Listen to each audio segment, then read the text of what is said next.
Aujourd'hui, je vais vous parler des dérèglements de la vie.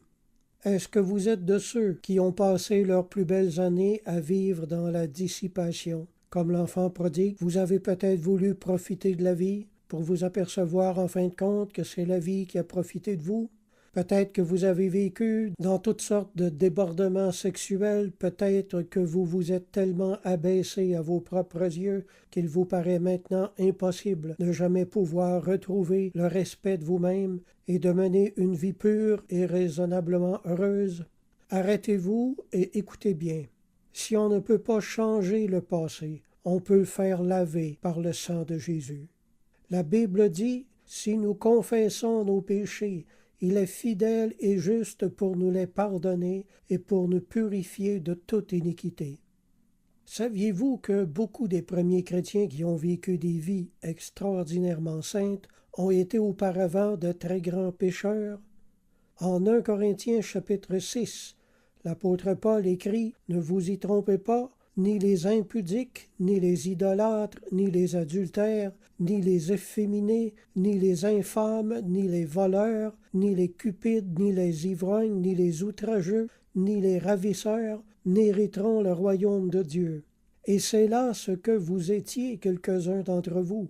Mais vous avez été lavés, mais vous avez été sanctifiés, mais vous avez été justifiés, au nom du Seigneur Jésus-Christ et par l'Esprit de notre Dieu. » La Bible dit aussi que celui qui est en Jésus-Christ est une nouvelle créature, et voici que toutes choses deviennent nouvelles.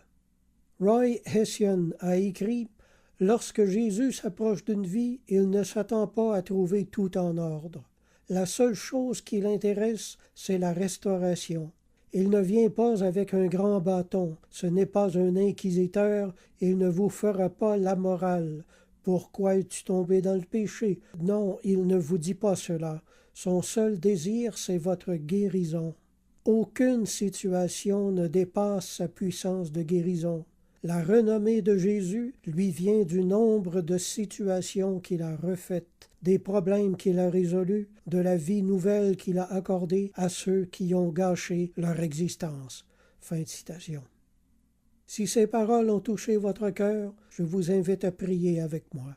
Fermez les yeux. Mon Dieu, je reconnais avoir vécu loin de toi. Je reconnais avoir été malheureux par ma faute. Je désire une nouvelle vie. Je désire que ta vie vienne habiter dans ma vie.